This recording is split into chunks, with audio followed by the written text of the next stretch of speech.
Hi అండి, అందరికీ నమస్కారం. అందరికీ మహాశివరాత్రి శుభాకాంక్షలు.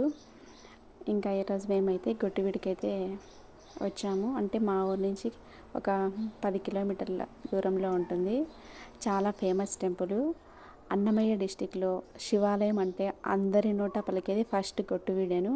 అంటే చాలా 1984లో ఏమో కట్టారు. అంటే 40 ఇయర్స్ పైన అయిపోయింది ఈ గుడి కట్టి. ఇక్కడ వచ్చి సీతారాముడు, ప్రసన్న పార్వతి, శివుడు ఉంటారు. చాలా ఫేమస్ టెంపుల్. చుట్టుపక్కల ఉండేవాళ్ళు చాలామంది అయితే ఈ టెంపుల్కి అయితే వస్తారు. అంత ఫేమస్. అంటే ఇప్పుడు 5-6 ఇయర్స్ నుంచి తగ్గారు. కానీ అంటే ప్రతి ఊర్లోనే ఇప్పుడు శివాలయం ఉంది కాబట్టి ఇంకా చాలామంది తగ్గారు. ఇంతకుముందు అయితే 5-6 ఇయర్స్ ముందు అయితే చాలామంది వచ్చేవాళ్ళు, ఫుల్గా వచ్చేవారు అనమాట. ఇంకా మేమైతే ప్రతి సంవత్సరము వస్తాము. ఈ శివరాత్రికి అయితే చాలా ఫేమస్ టెంపుల్ కాబట్టి శివాలయం అంటానే ఇంకేదే గుర్తుకొస్తుంది. అంటే జాగారం అయితే 3 ఇయర్స్ నుంచి చేస్తున్నాను. మహాశివరాత్రి రోజు నిజంగా జాగారం చేస్తే ఎంత మంచిదో, నిజంగానే చాలా అదృష్టము. ఇంకా శివపార్వతుల కళ్యాణం అయితే స్టార్ట్ అయింది. శివపార్వతుల కళ్యాణం నిజంగా చెప్పడం అంటే చాలా కష్టము. అంటే అంత పెద్ద కథ ఉంది. శివపార్వతుల కళ్యాణం చేయడానికి దేవతలు ఎన్ని కష్టాలు పడ్డారో, నిజంగా ఎన్ని ఆటంకాలు, ఎన్ని అవరోధాలు జరిగాయో నిజంగానే. అంటే చాగంటి గారి ప్రవచనాల్లో విన్నాను, చాలా బాగా చెప్తారు. అంటే ఇప్పటి జనరేషన్ పిల్లలకి అర్థం కాకపోవచ్చు, కానీ చాగంటి గారి ప్రవచనాల్లో శివపార్వతులు శివుడి గురించి ఎన్ని చెప్తారో చాగంటి గారు చెప్తూ ఉంటే ఎవరైనా శివభక్తులు అయిపోతారు. అంత బాగుంటాయి శివలీలలు. శివునికి ఎన్ని పేర్లు, చాలా పేర్లే ఉన్నాయి కదా శివుడికి. కైలాసవాసుడని, డమరుకుడని, ఇంకా మహాశివుడు, పరమశివుడు, ఇంకా చాలా పేర్లే ఉన్నాయి. త్రినేత్రుడు, ఎన్ని పేర్లు ఉన్నాయి. సృష్టికర్త కదంగా శివుడు. శివాజ్ఞ లేనిది ఏమైనా కుట్టదంటారు కదా. ఇంకా ఆ శివునికే పెళ్లి చేయాలని నిశ్చయించుకున్నారు. ఎందుకంటే తారకాసుని చంపడానికి. ఆ తారకాసుని చంపాలంటే శివపార్వతుల కళ్యాణం జరగాలి. శివపార్వతుల సంతానంతోనే ఆ తారకాసుని చంపగలుగుతారని అందరి దేవతలు మాట్లాడుకొని శివునికి పెళ్లి చేయాలనుకుంటారు. కానీ శివుడు ఎప్పుడు కైలాసంలో ధ్యానం చేస్తూ ఉంటాడు. కానీ ఎలా పెళ్లి చేయాలని అందరూ మాట్లాడుకుంటారంట. అప్పుడు నేను కూడా ఈ కథలో విన్నాను. రతి మన్మధుడు అని దేవతలు ఉంటారంట. ఆ మన్మధుడు బాణాన్ని శివుడికి వేస్తారు. శివుడికి బాణం గురి చూసి వేస్తారంట. శివుడి మనసుకు తగిలేటట్టు పెళ్లి చేసుకోవాలని. ఆ ధ్యానంలో ఉన్న శివుడికి నా మీద ధ్యానం చేస్తున్నప్పుడు బాణం వేసిన వాళ్ళని చాలా కోపం వస్తుందంట. ఆ కోపంలో మూడో కన్ను తెచ్చి ఆ మన్మధుడిని చంపేస్తాడంట. అప్పుడు రతీదేవి అందరి దేవతలకు నా భర్త ప్రాణాలని కాపాడమని అడుగుతుందంట. అలా నిజంగానే చెప్పుకుంటూ పోతే చాలా పెద్ద కథే ఉంది. 12 నిమిషాల్లో జరిగే కథ అయితే కాదు. ఈ కథలో ఎన్ని మలుపులు, ఎన్ని ఘట్టాలు ఉంటాయో. శివపార్వతుల కళ్యాణం చెప్పడం అంటే అంత ఈజీ కాదు. అంటే అంత ఈజీగా జరగలేదు శివపార్వతుల కళ్యాణం. సృష్టికర్త కళ్యాణం కదా, ఎన్ని ఆటంకాలు ఉంటాయో. నిజంగా సముద్రపు నీరు ఎందుకు ఉప్పగా మారిందో, మన మనిషి జన్మ కైలాసానికి ఏ విధంగా చేరుకోగలుగుతాము మరో జన్మ రాకుండా, అన్ని కథలు శివపార్వతుల కళ్యాణంలోనే వినొచ్చు. చాలా బాగుంటుంది శివపార్వతుల కళ్యాణం. ప్రతి ఒక్కరూ వినండి.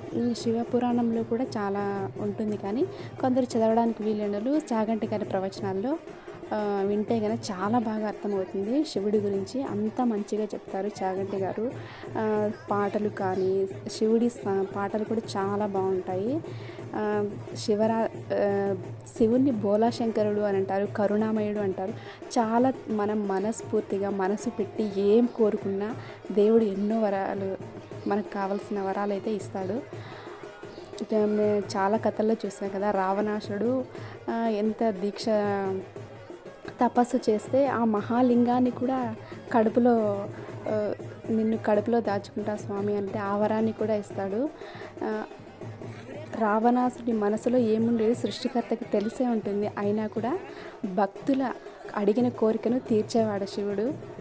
చాగంటి గారు చెప్తూ ఉంటే మనం కూడా శివభక్తులు ఎవరైనా అయిపోతారు. అంత మంచిగా ఉంటాయి. ప్రతిరోజు హాఫ్ అన్ అవర్ విన్నా కూడా చాలా రిలీఫ్గా కూడా ఉంటుంది. సాంగ్స్ కూడా చాలా బాగుంటాయి, శివుడి సాంగ్స్.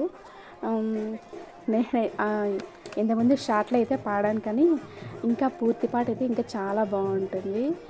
ఇంకా శివ కళ్యాణం అయితే అయిపోవచ్చింది. మధ్యలో కరెంట్ పోయిందనమాట. కరెంటు పోయినా కూడా అందరూ చూస్తూ అలా ఉండిపోయారు. ఎంత మంచిగా అలంకరణ చేశారో, చాలా బాగా అమ్మవారు అలా చూస్తూ ఉండిపోదా అనిపిస్తుంది. చాలా బాగా మంచిగా అలంకరణ చేశారు. ఇంకా శివ కళ్యాణం జరిగిన తర్వాత ఆ అక్షింతలు కంపల్సరీ మనము అవి తీసుకొని ఎవరికైనా పెళ్ళి కాని వారికి, సంతానం లేని వారికి, ఏదైనా కష్టాలు ఎప్పటి నుంచో ఉన్నవారికి, మనం ఏదనుకున్నా జరగకపోయినా ఆ శివుణ్ణి అనుకొని ఆ అక్షింతలు మనం అంటే ఎవరికి కష్టాలు ఉంటే వాళ్ళ మీద జల్లుకోవడం కానీ, ఎవరికన్నా ఇచ్చినా మనకి కష్టాలను మనం చల్లుకున్నా చాలా మంచి జరుగుతుంది. ఇది కూడా నేను చాగంటి గారి ప్రవచనాల్లోనే విన్నాను. చాలా బాగుంటాయి. శివుని గురించి వింటుంటే శివలీలలు. ఆ శివుడికి అమ్మ లేదు అనుకుంటాం కదా, ఆ శివుడు అనుకుంటాడంట నాకు కూడా తల్లి ప్రేమ పొందాలని. మాకి 6th క్లాస్లోనే ఏమో ఉంది లెసన్. బెజ్జ మహాదేవి కడుపున పుడతాడు. ఆ బెజ్జ మహాదేవి కడుపున పుట్టి తల్లి ప్రేమను పొందగలుగుతాడు. తల్లి అంటే మన మనుషుల్ని సృష్టించాడు కదా, తల్లి ప్రేమ ఇంత మధురంగా ఉంటుందా అని ఆ దేవుడికి కూడా అనిపించిందంట. ఆ బెజ్జ మహాదేవి కథలో అది లెసన్ ఉంది. అది వింటే శివలీలలు చాలా స్టోరీస్ అయితే ఉన్నాయి, కానీ చాలా బాగుంటాయి నిజంగానే. ఇంకైతే ఇప్పుడు అగ్నిగుండం అయితే తొక్కుతున్నారు. అంటే మనం ఏదన్నా కోరికలు నెరవేరాలంటే ఈ అగ్నిగుండంలో తొక్కితే కంపల్సరీ నెరవేరుతాయి. చాలామంది అయితే అంటే ఆ మంత్రం చదువుతూ ఉంటారు. ఆ అగ్నిగుండం అంతా కాలే నిప్పుల్లో తొక్కినా కూడా ఎటువంటి నొప్పి కానీ, మామూలు టైంలో మనకి ఏదైనా ఒక్కరమైనా కూడా అబ్బా కాలిపోయింది ఎంత నొప్పి ఉంటుంది కదా, ఆ శివుడి మహత్యము, ఆ రోజు మహత్యం, ఆ మంత్రం చదువుతూ ఉన్నంతసేపు మనం తొక్కినా కూడా అస్సలు ఏమీ కాదు.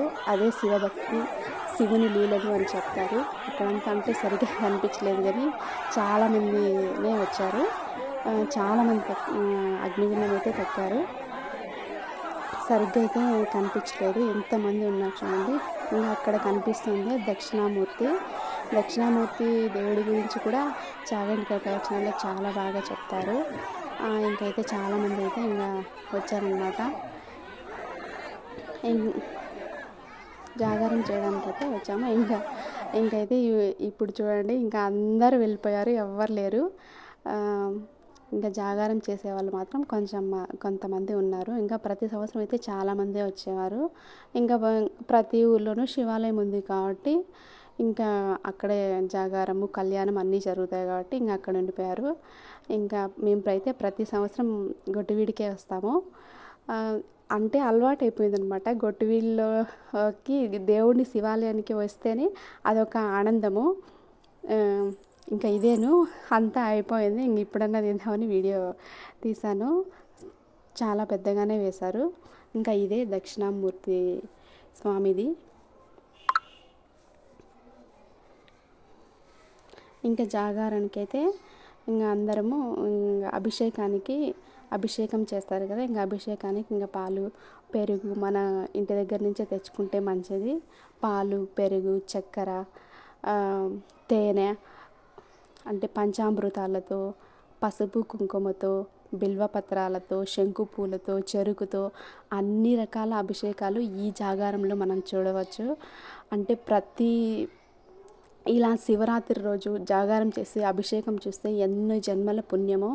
ఇట్లా ఉపవాసం ఉండి జాగారం చేస్తే కైలాసానికి మరో జన్మ ఉండదంట. కైలాసానికి అయితే వెళ్తాము అని చాలా కథల్లో విన్నాను. కైలాసానికి వెళ్ళడం అంటే ఆ శివుడి దగ్గరికి వెళ్ళడమే కదా, అంతకన్నా పుణ్యమా? మనిషి జన్మ కన్నా దేవుడి దగ్గర పూజలు చేస్తూ ఉండడం అయితే చాలా మంచిదే కదా. ఇంకా ఇలా అయితే ఇంకా నైట్ అంతా అభిషేకాలు జరిగాయి, చాలా మంచిగా జరిగాయి. అభిషేకాలు, దేవుడి గురించి కథలు అలా చెప్తూ ఉంటారు. అసలు ఎప్పుడు టైం అయిపోతుందో కూడా తెలియదు, అంత ప్రశాంతంగా ఉంటుంది గుడిలో. ఇంటి దగ్గర ఉంటాం కానీ ఇంటి దగ్గర అయితే మనం చేయలేము. ఇలా గుడిలో చేస్తే నిజంగా చాలా మంచిది. అలా చూస్తే మనం ఎప్పుడు ఇంతసేపు అభిషేకాలు అయితే గుడికి వెళ్ళినా కూడా మామూలు టైంలో చూడలేము.